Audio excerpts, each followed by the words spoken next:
Afudai, bila bila, muda pas de chita.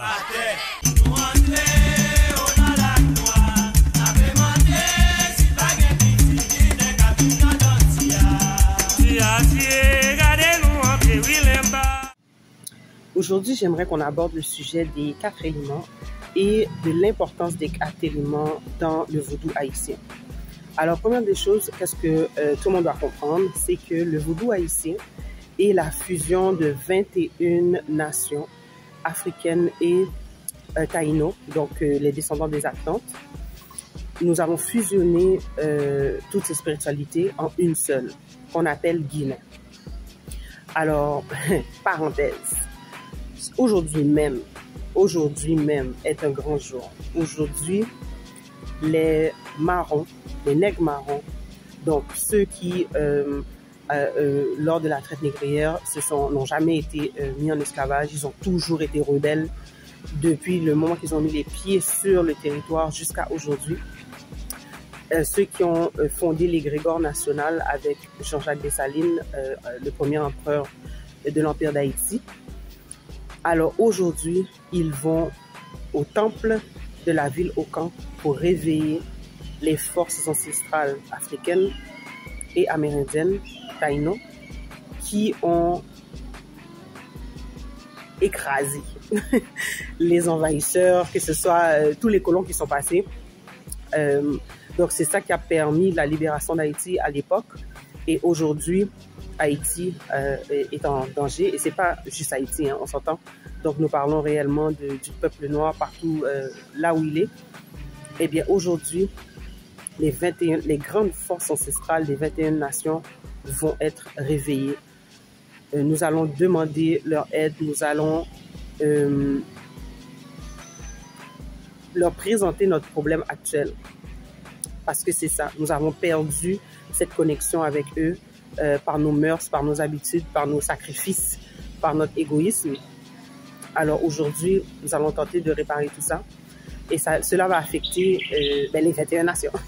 Donc on parle des Congo, on parle des Ewe, on parle des Yoruba, on parle des Igbo, hein, on parle de toutes ces, on parle des Mandinga, on parle de toutes ces nations qui ont été déportées sur le territoire, qui se sont retrouvées dans une situation, bon, pas plus que précaire, une situation catastrophique, et qui ont fusionné, qui ont compris qu'il fallait qu'ils s'unissent. Et c'est comme ça que nous sommes devenus haïtiens. Je ferme la parenthèse. Alors c'est ça le vaudou haïtien, qui est issu des temples Isis et d'Osiris. Et pourquoi je dis tout ça?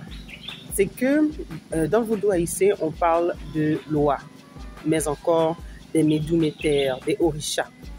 Tous ces orishas-là passent par les 4 éléments pour pouvoir pénétrer cette dimension. Donc, pour pouvoir communiquer ou pour venir ici, il faut passer par un des éléments, que ce soit l'eau, le feu, l'air, la terre. Et c'est pour ça qu'on a des entités comme Mamiwata, la sirène, Yemaya. Donc ça, c'est des énergies qui sont dans l'eau ou qui sont... donc, ils sont reliés à tout ce qui est, tout le principe de l'eau. Voilà. Donc, que ce soit la richesse, la mémoire, les émotions. Et on dit que les esprits, donc les âmes, sont dans les eaux. Donc, lorsqu'on a un problème dans l'âme, on parle avec, on demande de l'aide ou on a, voilà, des guides supérieurs qui sont dans les eaux, qui peuvent nous aider avec nos problèmes. Ensuite, on a des énergies comme Ogou, par exemple. Les Haïtiens connaissent bien Ogou Ferraille. C'est lui qui a mené la guerre de l'indépendance. C'est avec cette énergie-là, voilà. C'est l'énergie de Ogou qui est une... D'ailleurs, ça, on va faire une autre vidéo par rapport à ça parce que j'ai écouté une vidéo de... comment il s'appelle le monsieur là? Le papa en Afrique du Sud, Credo Moutoua. Et il parlait des extraterrestres, etc., etc. Mais à un moment, il a parlé de goût. Et la figurine qu'il avait, c'est une petite figurine en fer, qui fait du sens, Ogou Ferraille. Mais donc, à certains endroits, on parle de Ogou, eux, ils parlent de goût en Afrique du Sud, et ce serait un extraterrestre. Donc, hein, ça, c'est une grande parenthèse. Moi, je ne pense pas tout connaître sur savoir sur le vaudou. Hein. Je vous partage seulement mon expérience jusqu'à maintenant, qu'est-ce que j'ai découvert, etc. Bon. Ensuite, nous avons l'élément air. Donc, on ne peut pas communiquer avec les ancêtres si on ne passe pas par l'air. Donc, l'air est un élément. Et c'est la clé. Donc, quand on parle d'élément air, on parle de Papa Legba. Donc, Legba qui a la clé d'ouverture pour communiquer avec le monde invisible. Donc, vous voyez, c'est pas n'importe quoi. Ensuite, pour avoir une stabilité matérielle sur Terre, on parle d'entités comme les Dentors. Dentors, j'ai compris qu'au Congo, on l'appelle aussi... en fait, on l'appelle la reine du Limba. En tout cas, peu importe comme le nom qu'on lui donne dans la tradition Congo, chez nous, le lien que j'ai pu faire, c'est le Limba. Donc, pour nous, Azali Danton, c'est la reine du Limba. J'ai pu, à travers ses caractéristiques, j'ai pu la reconnecter aussi avec la déesse Nut. Nit, pardon, la déesse Nit, avec ses 7 corps, etc., etc. Donc, et pour nous, elle représente, c'est la mère d'ailleurs de la nation. Donc, la mère de la nation est un élément, une entité qui est dans l'élément air, elle est aussi dans l'élément eau. Et il y a aussi les entités qui sont dans les 4 éléments, comme Agaou. Donc, voilà. Donc, les éléments, c'est pas plus qu'ancestral. Parce que je pense que des fois, on pense que la tradition africaine, c'est une tradition qui est juste pour les Africains. En fait, les éléments, c'est pour tout le monde. Donc, c'est comment on s'harmonise avec les éléments. Et c'est ça qui est important. Il faut savoir, vous venez de quel élément qui est réellement, qui est connecté à votre lignée ancestrale. Est-ce que vous êtes des gens des eaux, par exemple? Est-ce que vous avez des énergies comme les Simbi chez vous? Chez nous, Simbi, c'est de base, quoi. Simbi des 2 eaux, Simbi Makaya, je pense. En tout cas. Ensuite, nous avons des énergies...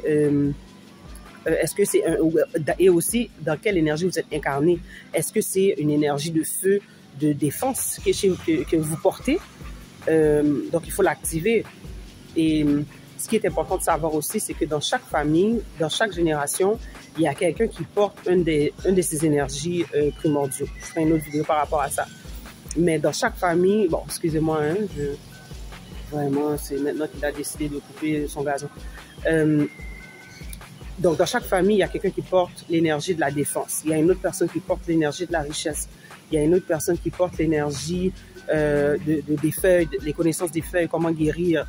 Il y a une autre personne qui porte l'énergie de la connexion avec les invisibles. Donc, celui qui peut parler avec les ancêtres. Mais si ces personnes-là sont bloquées dans ce qu'ils doivent faire, eh bien, c'est toute la famille qui est bloquée. Vous comprenez? Donc, il y a toute... En fait, ça, je pense que c'est toute une formation ou une éducation une rééducation qui doit être faite par rapport à ça.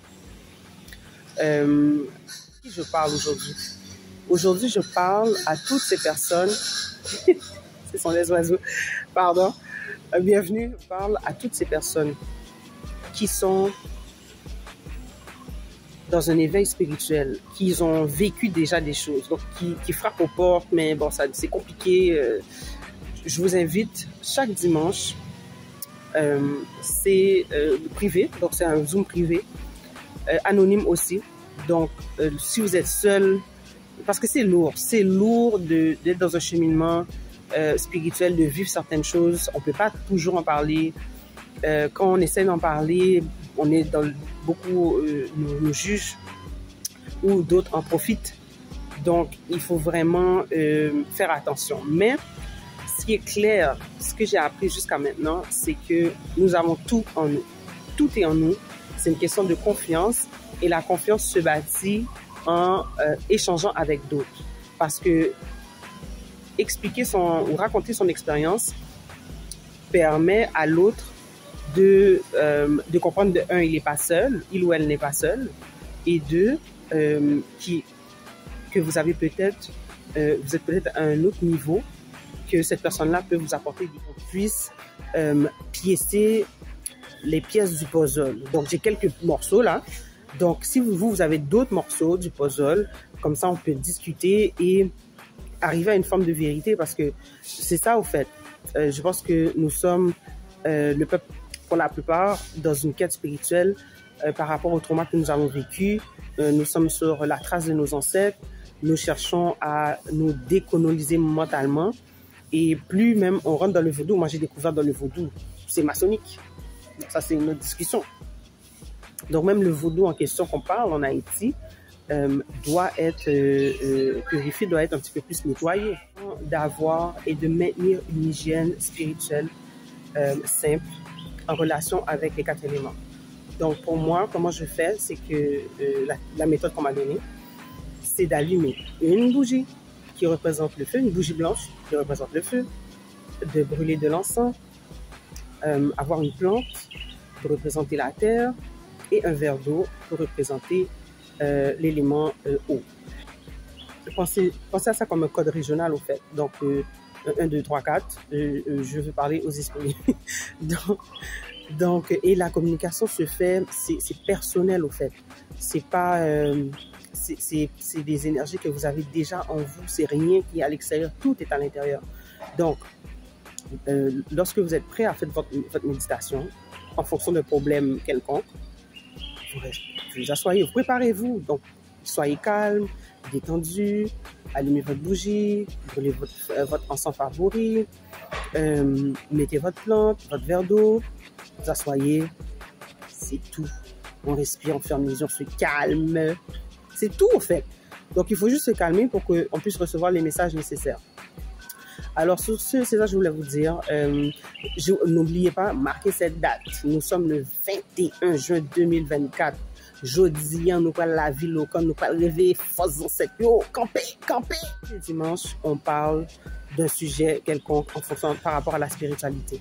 Donc, ce dimanche, on va parler de la Reine Mère parce qu'on rentre dans l'énergie féminine. Là, justement, dans le calendrier vaudou haïtien, 21 juin jusqu'à 20 juillet, je pense, on est dans la période de la Reine Mère Erzulie-Dantor, Yemaya, voilà. Donc, chez vous, comment vous l'appelez, en fait. Et cette énergie maternelle-là qui est présente, qui va nous bercer si on veut, protéger si on veut, nous donner de l'abondance si on veut. Donc, il faut voir est-ce qu'on est encore connecté ou est-ce qu'on a des problèmes ancestraux, là, parce que nos ancêtres ont fait toutes sortes d'alliances, hein. Et puis que les guides ont dit, moi, je veux même plus voir sa race, littéralement. Donc, on est les descendants de la race en question que les guides ne peuvent pas supporter. Donc, il faut gérer ça aussi. Et puis, c'est simple. Des fois, c'est juste reconnaître que, ouais, on a vraiment foiré, pardon, du fond du cœur. Puis, des fois, c'est juste ça qu'ils ont besoin. Des fois, c'est beaucoup plus compliqué que ça. Mais, généralement, c'est une simple repentance qui vous ouvre les portes. Donc, sur ce, merci de m'avoir écouté. Et n'oubliez pas dimanche, hein. Donc ce dimanche, on parle de la Reine Mère. J'invite tous ceux qui soient connectés à elle, ont une expérience. C'est important d'en parler. Oui, parce qu'elle est là. Son énergie s'amplifie et on peut le constater. Pour ceux qui sont susceptibles aux énergies, on peut le constater. Sur ce, à bientôt. Allez, bobo.